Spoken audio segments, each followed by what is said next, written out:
This shocked me. Okay. This shocked me, and I'm sure it will shock you. But Paul Finebaum basically apologized, came with his tail tucked between his legs and said, I'm wrong. I was wrong. Paul Finebaum did it. So it's no longer just apparently a Big 12 fantasy land narrative that the SEC is just head and shoulders above everybody else. What I was just talking about there. Apparently that is not just unique now to the Big 12, because even some folks in SEC country are having to turn back around and be like, okay, maybe we should chill on this. Paul Finebaum, chief among them, because it doesn't get any louder when it comes to SEC voices that are out there. So he was one of the guys really leading the charge on, hey, what are we doing with Indiana in? What are we doing with SMU in? It should have been an SEC team, and in particular, Alabama. It's not really aging very well. He got taken to task, as I mentioned earlier this week, by Ari Wasserman of On3, because Finebaum was saying, like, hey, the committee screwed up. And Ari was like, hey, look, he called him an existential threat to college football, the way he was talking about it, and said, look, if you do that, we're no longer emphasizing games. If you go into a season and SEC teams know that they have a 3 or 4 game cushion and they can still be fine and get in over teams from other leagues that have even just lost 1 game, right? That was a 1-loss ACC team and a 1 regular season loss ACC team and a 1-loss Big Ten team. If you got that kind of cushion, it's going to devalue the regular season. People will lose interest. We're not making it about merit at all anymore. And it's going to get really dangerous for the sport. And he let Ari on his show, let him go, and then didn't really argue with him at all. But that's Paul Finebaum. That's where he's been at, right? Pushing the Bama thing. Well, Paul Finebaum went on Get Up on ESPN and seemed to relent on some of that. Good old Finebaum offering up a bit of an I'm wrong. Greeny, I led the Alabama parade to get them into the playoffs. You know that. I stood on every building, especially on this show. And on the first day of the new year, I'm surrendering. I am waving the white flag.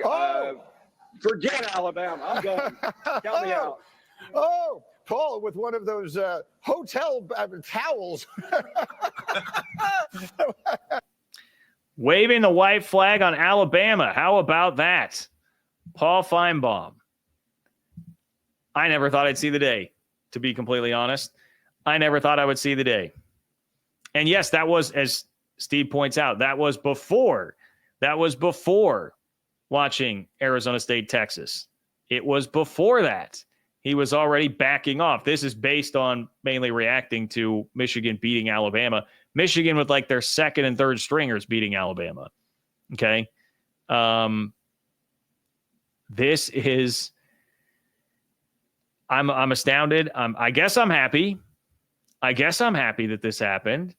And I would be curious to hear what Finebaum's take is going to be once he goes out there and actually talks about what happened in the Peach Bowl, whether or not he will be another guy like Peter Burns, who kind of said, damn, all right, I gotta be good with this and say that Cam Scadaboo was a total stud and put together an epic performance, because he did. Like, what else am I going to say after watching that? I wonder if Finebaum will be there.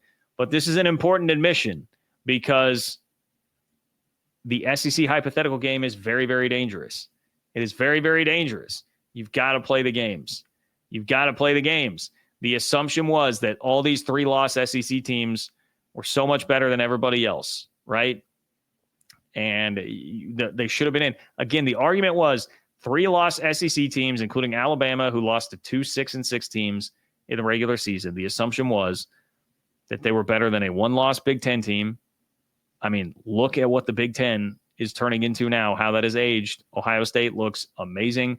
Penn State looks very good. Oregon was the best team all year. 2-loss Big 12 teams. I just made the case for BYU. Big 12 champ just went absolutely toe-to-toe, put every bit of a scare into Texas, the runner-up in the SEC. That's not looking too great.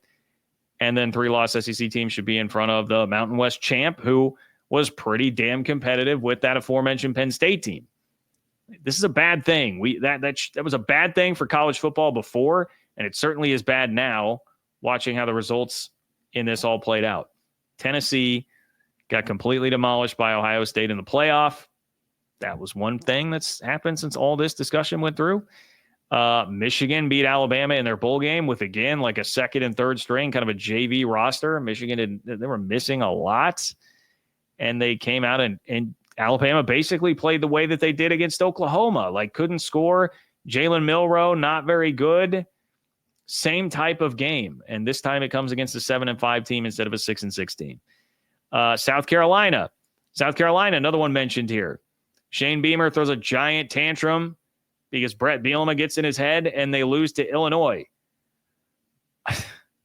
Illinois. Look, I am more so Big Ten hater guy.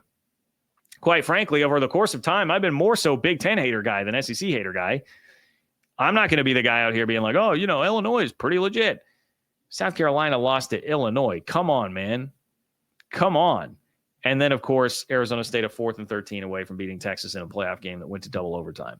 Like that, if that is not enough proof for you that this league, the SEC, this year was not head and shoulders above everybody else, I don't know what is. And that's why it is so dangerous to play that game, because you start to, as Ari said, back to his original thesis in his column, you start to just, you're going to turn people off with that. If it's like, man, we can't have this be about just actually earning it on the field, when I'm watching teams that are getting their chance to earn it on the field, and they're sure earning a lot of respect, when many people said, nah, they can't do it, this is dumb.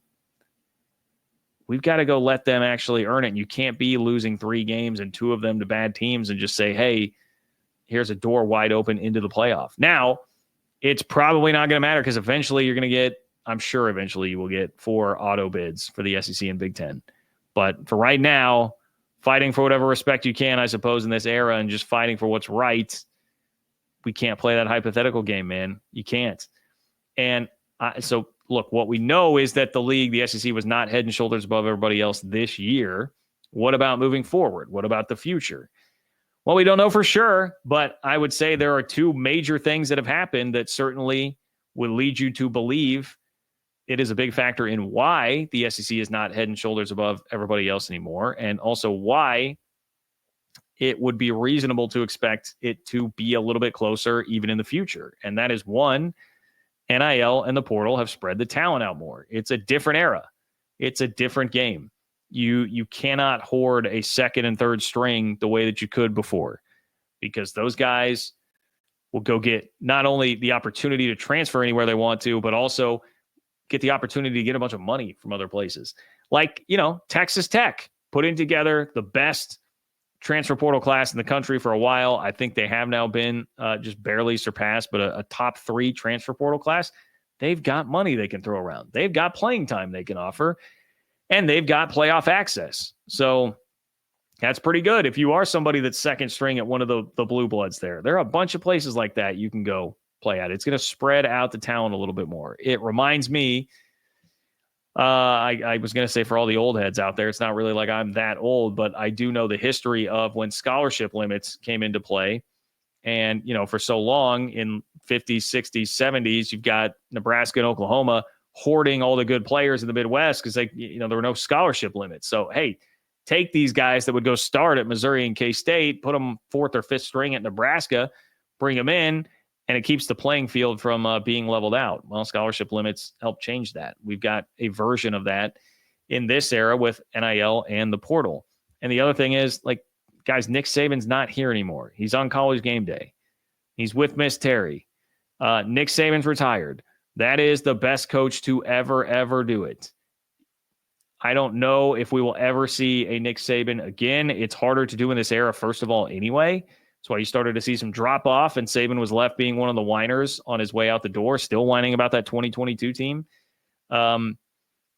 Nick Saban is not coming back to what he was for the 2010s. 2010s Nick Saban is not coming back. And that's the type of thing we're like, all right, if you're going to give Nick Saban from 2010 to 2019 the benefit of the doubt, all right, that's a little tougher to argue, because those teams were always insane. They did have so much of a talent advantage above everybody else. And it was a different time, different place. He's not there. He's not coming back. Kalen DeBoer, I think, is a good coach. He's not Nick Saban. And so you can't You can't do that. You can't assume that the SEC is going to continue this reign where they are head and shoulders above the entire sport. Even Kirk Herbstreit acquiesced a little bit today on the Rose Bowl broadcast in the second half. Even Kirk Herbstreit was like, well, you know what? Boise State actually played a pretty good game. Like, they were competitive. He gave credit to Boise State there. And this is the guy that was running down Indiana and the guy that was getting mad at, was it Pistol Rick? He was a Big 12 fan on Twitter. I think it was Pistol Rick. Let me bring it up real quick. Still getting mad, still saying dumb things and then getting mad about people being upset about the dumb things that he said. Let's see here. Kirk. Yeah. Poke Nation. All right, it wasn't Pistol Rick. Sorry, Pistol Rick. It was Poke Nation. You wanted Alabama in the playoff. Kirk Herbstreit, keep believing the false narratives, clown. And then Kirk Herbstreit got community noted, which is great. And they pointed out what he said about Indiana. This is that guy. That guy actually was coming back around and having to be like, all right, like maybe I should chill a little bit after the games that we saw from Arizona State and Boise. Like, some of the biggest names here, Finebaum and Herbstreit, are having to show a little bit of humility in light of everything that's happened here. That's a great thing. And then, Kirk Herbstreit made sure to show more of his dog so that, hey, don't be mad at me for being a complete corporate shill for the SEC and for Alabama. Just here's my dog. Go look at my dog. Isn't he cute? Yeah, frustrating is what it is. Used to love the guy. Used to be a great ambassador for the sport. That has changed dramatically.